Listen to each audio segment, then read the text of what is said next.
তখন একাকিত্ব, নিঃসঙ্গতা আর একরাশ অজানা ভাবনার ছায়া এসে ঢেকেছে আমার শ্বশুরবাড়ির চারপাশ। আমি জানতাম না বিয়ের অল্প কিছুদিন পরেই আমার স্বামী বিদেশ চলে যাবে। জানলে হয়তো আমি এই বিয়েটা করতাম না, কারণ এই বাড়িতে শ্বশুর শাশুড়ি কেউ নেই, নেই কোনো আত্মীয় স্বজনের আনাগোনা, কেবল আমি আর ঘরের দেয়ালে ঝুলে থাকা কিছু প্রেমের হাসি। স্বামী যখন জানালো সে বিদেশ যাবে এবং আমায় একা রেখে যাবে এই নির্জন বাড়িতে, তখন আমার খুব ভয় হয়েছিল। আমি তাকে বলেছিলাম, ছোটখাটো একটা ব্যবসা শুরু করো, তুমি যদি আমার পাশে না থাকো তাহলে এই বাড়িতে তো আর কেউ নেই, কিভাবে থাকব?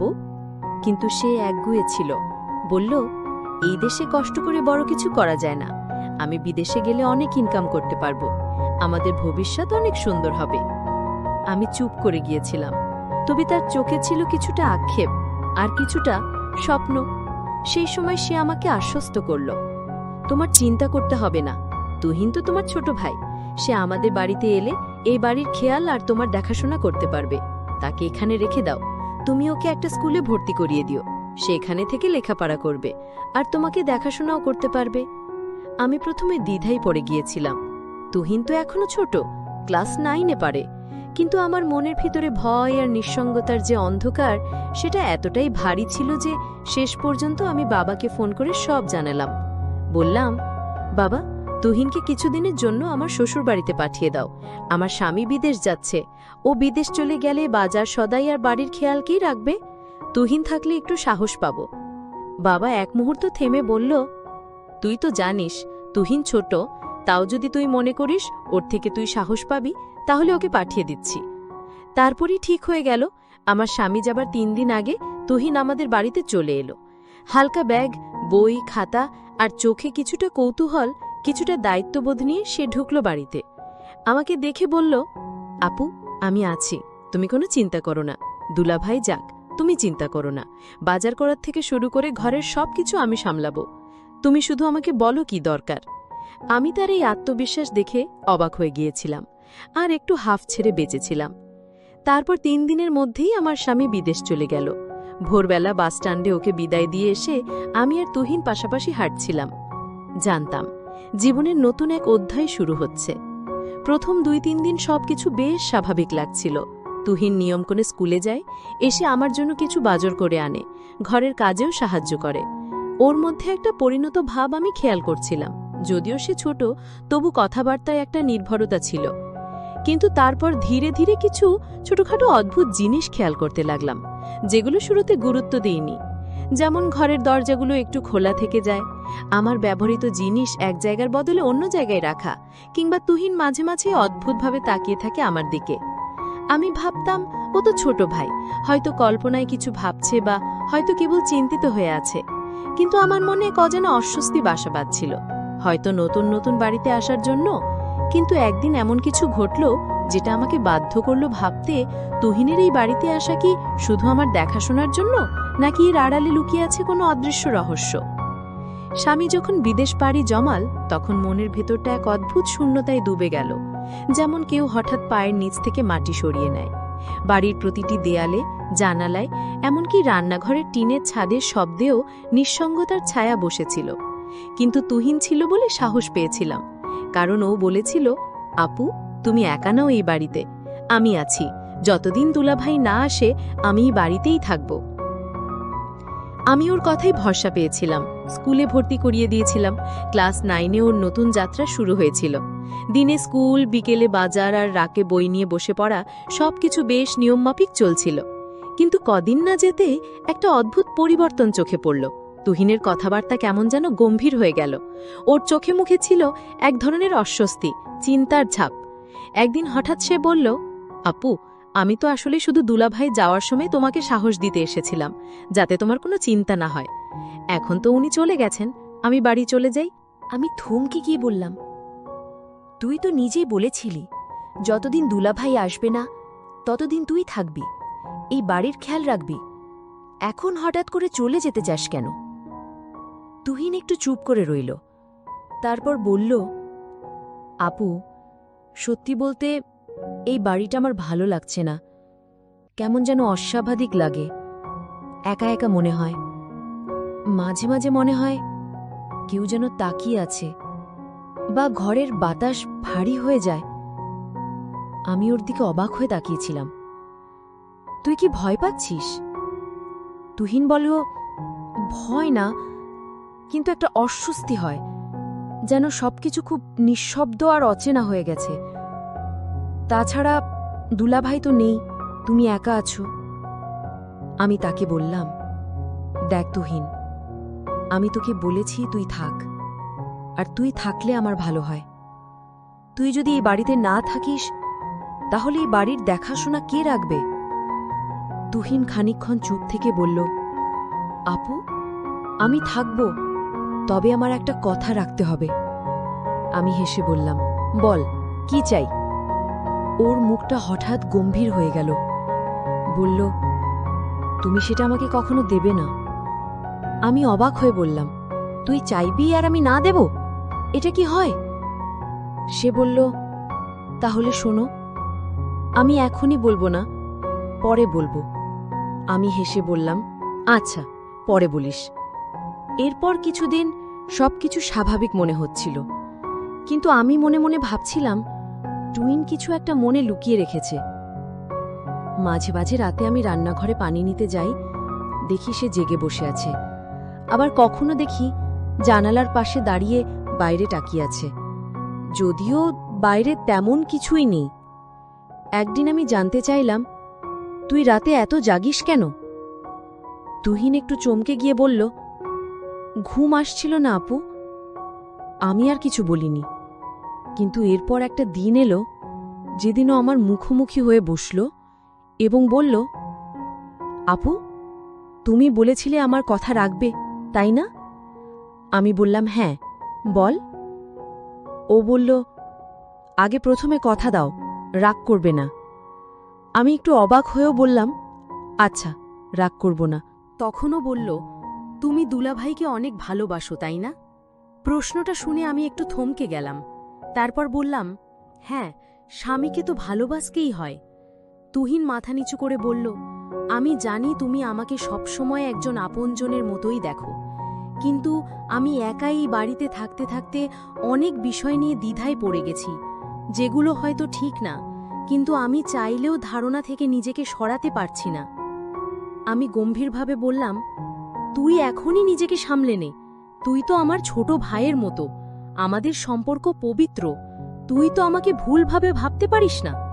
তুহিন মাথা নিচু করে চোখ মুছল, বলল, আমি চেষ্টা করছি নিজেকে সামলাতে। মাঝে মাঝে দুলাভাইয়ের ঘরটা দেখে খুব শূন্য লাগে। আমি ওর পাশে বসে বললাম, দেখ তুহিন, আমাদের সম্পর্ক যেন সবসময় বিশ্বাস আর সম্মানের থাকে, এটাই সবচেয়ে জরুরি। সেদিন রাতটা সে নিজের ঘরে একা কাটালো। পরদিন আমি দেখলাম সে খুব নীরব হয়ে গেছে, স্কুলে গেলেও চুপচাপ, আমার সাথেও কম কথা বলে। বুঝতে পারছিলাম ওর মধ্যে একটা মানসিক দ্বন্দ্ব চলছে, কিন্তু আমি বুঝতে পারছিলাম না তার মানসিকতা কি। তবে একদিন হঠাৎ সে আমার সামনে একটা পুরনো চিঠি নিয়ে এলো। বলল, আপু, এই চিঠিটা আমি তোমার আলমারির নিচে পেয়েছি। আমি অবাক হয়ে চিঠিটা খুললাম। সেটা আমার শ্বশুরের লেখা, যেখানে লেখা ছিল, এই বাড়িতে একটি পুরনো অভিশাপ আছে, যা প্রতি পুরুষ প্রজন্মে ফিরে আসে। এই ঘরের কেউ দীর্ঘদিন একা থাকতে পারে না। কিছু অদ্ভুত ঘটনা ঘটতে থাকে, যা মানুষকে মানসিকভাবে দুর্বল করে ফেলে। আমি চিঠিটা পড়ে কেঁপে উঠলাম। তুহিন বলল, আপু, আমি হয়তো তাই আজকাল অস্বাভাবিকভাবে ভাবছি। এসব হয়তো আমার নিজের ইচ্ছা নয়, বরং এই পরিবেশের প্রভাব। তখন আমি ওকে বললাম, তুই দোয়া পড়বি, মন শক্ত রাখবি, আমি তোকে কখনো একা ছেড়ে দিতে পারি না। সেই মুহূর্তে ভাবলাম, তুহিনের কথার পেছনে হয়তো শুধু মানসিক দ্বন্দ্ব নয়, এই বাড়ির এক গভীর রহস্য জড়িত। সেদিন সন্ধেবেলায় স্কুল থেকে ফিরে তুহিন সরাসরি নিজের ঘরে চলে গেল। প্রতিদিন যেমন হাসি খুশি ছিল, স্কুলের গল্প শোনাতো, সেদিন তার কিছুই ছিল না। দরজা খোলা রেখেই সে বিছানায় শুয়ে পড়েছিল। আমি তখন রান্নাঘরে নাস্তা বানাচ্ছিলাম। হঠাৎ মনে হলো, আজ যেন অদ্ভুত একটা নীরবতা পুরো বাড়ি জুড়ে, কেমন যেন থমথমে। আমি ওর ঘরের দরজায় দাঁড়িয়ে বললাম, তুহিন, কিরে, আজকে এত চুপচাপ কেন? শরীর খারাপ লাগছে? তুহিন চোখ বন্ধ করে হালকা স্বরে বলল, হ্যাঁ আপু, শরীরটা খুব খারাপ লাগছে, বিশেষ করে মাথাটা ভয়ানক ব্যথা করছে। আমি বললাম, চিন্তা করিস না, আমি তো আছি, একটু মাথায় মালিশ করে দিই, ওষুধ দিই, সব ঠিক হয়ে যাবে। ও কিছু বলেনি, চোখ বন্ধ রেখেই কেমন যেন স্থির হয়ে রইল। আমি আলমারি থেকে মাথা ব্যথার ওষুধ বের করে এনে এক গ্লাস পানি দিলাম। তুহিন না বলে সেটা খেয়ে নিল। আমি বুঝতে পারলাম ওর সঙ্গে কোনো মানসিক চাপও লুকিয়ে আছে, ওর মনের ভিতরে কিছু চলছে। তুহিন বলল, আপু জানো, মাঝে মাঝে মনে হয় আমার মাথার ভেতর খুব ভারী হয়ে যায়, শুধু ব্যথা না, যেন কেউ ভিতর থেকে ডাকছে, অচেনা এক কণ্ঠস্বর। আমি অবাক হলাম, মানে তুই কাকে বলতে চাচ্ছিস? তুহিন চোখ খুলল না, বলল, বুঝাতে পারি না, আমি ঠিক জানিও না কে, তবে রাতে ঘুম ভেঙে দেখি দরজা খোলা থাকে, জানালা থেকে বাতাস ঢোকে আর মনে হয় কেউ ঘরের বাইরে দাঁড়িয়ে আছে। আমি ভয় পেয়ে বললাম, তুই এসব কি বলছিস? তুই কারোর পায়ের শব্দ, ছায়া বা এমন কিছু কি দেখেছিস? তুহিন চোখ খুলে বলল, না আমি দেখিনি, কিন্তু মনে মনে ভাবি কেমন যেন একটা ছায়া অন্ধকারে দাঁড়িয়ে থেকে তাকিয়ে থাকে। এমনও হয় যেন কেউ আমার নাম ধরে ডাকছে, তখন ঘুম ভেঙে যায়। আমি চুপ করে গেলাম। এরকম কথা আগে সে কখনো বলেনি। মনে মনে ভাবলাম, হয়তো তুহিনের মাথায় কোনো ভয়ের ছাপ কাজ করছে, অথবা পড়ালেখার চাপ, বাড়ির নিঃসঙ্গ পরিবেশ এইসবই তার মানসিক অবস্থায় প্রভাব ফেলছে। তারপর আবার মনে পড়ে গেল, তুহিন তো বলেছিল কিছু একটা বলবে আমাকে, যেটা এখনো বলেনি। আমি জিজ্ঞেস করলাম, তুহিন শোন, তুই তো সেদিন বলেছিলি যে আমার সঙ্গে একটা কথা বলবি, যেটা খুব গুরুত্বপূর্ণ, আমি এখনো শুনিনি, তুই বলিসনি কেন? তুহিন চোখ সরিয়ে জানালার দিকে তাকালো, বলল, সময় হলে বলবো আপু, এখন বললে হয়তো তুমি বুঝবে না। আমি বললাম, আমি তো তোকে কথা দিয়েছিলাম রাগ করব না, তুই চাইলেই বলতে পারিস। তুহিন মাথা নিচু করে বলল, তোমার বিশ্বাস হারিয়ে ফেলতে চাই না আপু, সেই কারণেই বলিনি এখনো।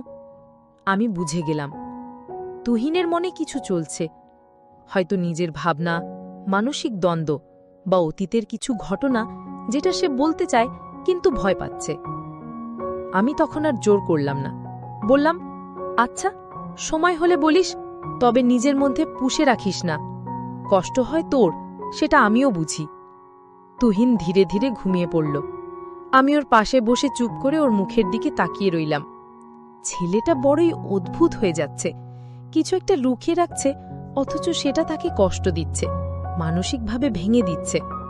রাত বাড়ছিল, বাইরে হালকা বৃষ্টি শুরু হয়েছিল। আমি উঠে গিয়ে জানালাটা বন্ধ করলাম, তারপর ঘর থেকে বেরিয়ে চলে আসলাম আমার ঘরে। রাত 2টা নাগাদ হঠাৎ ঘুম ভেঙে গেল আমার। ঘরের জানালার বাইরে কুকুরের ডাকে ঘুম ভেঙেছিল।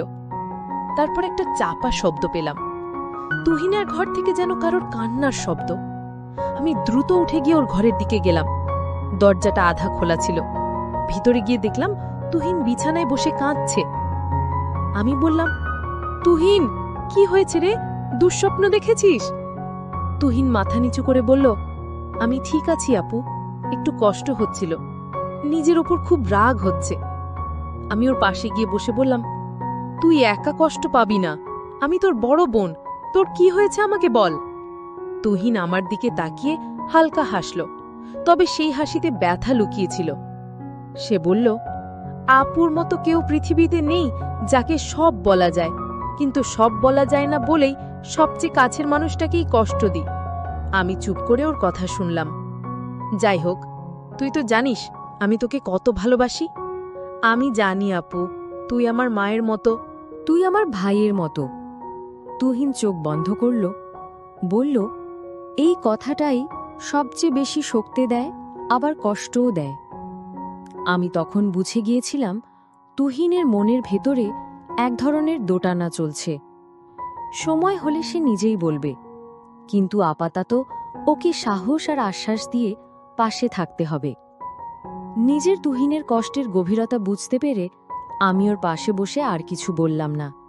আমার বিশ্বাস ও একদিন নিশ্চয়ই আমাকে সব বলবে, যখন নিজের সাহস জোগাতে পারবে। আপু, আসলে আমি তোমাকে যে কথাটি বলতে চেয়েছিলাম সেটি হলো, আমি বাড়ি থেকে চলে যেতে চাইছিলাম না। আমি বাড়ি থেকে চলে যাবার অভিনয় করছিলাম। আমি তোমাকে পরীক্ষা করেছিলাম যে তুমি আমার বড় বোন কতটা আমাকে খেয়াল রাখো।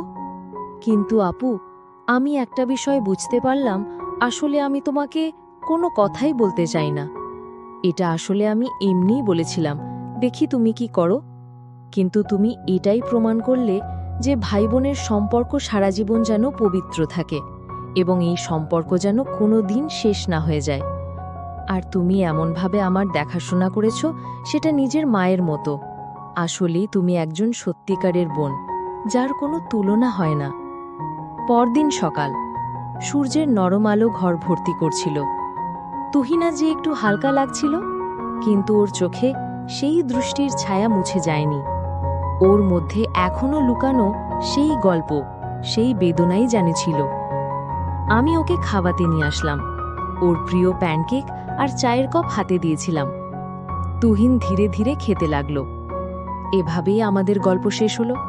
এক ভাই বোনের অটুট বন্ধন, যেখানে ভালোবাসার বোঝাপড়াই ছিল সবচেয়ে বড় অস্ত্র। জীবনের যে কোনো ঝড়কে আমরা একসাথে মোকাবিলা করব, কারণ আমরা পরিবার। বন্ধুরা, আজকের গল্পটি এখানেই শেষ করলাম। যদি গল্পটি ভালো লাগে তাহলে অবশ্যই আমার চ্যানেলটিকে সাবস্ক্রাইব করে পাশে থাকবেন। ধন্যবাদ।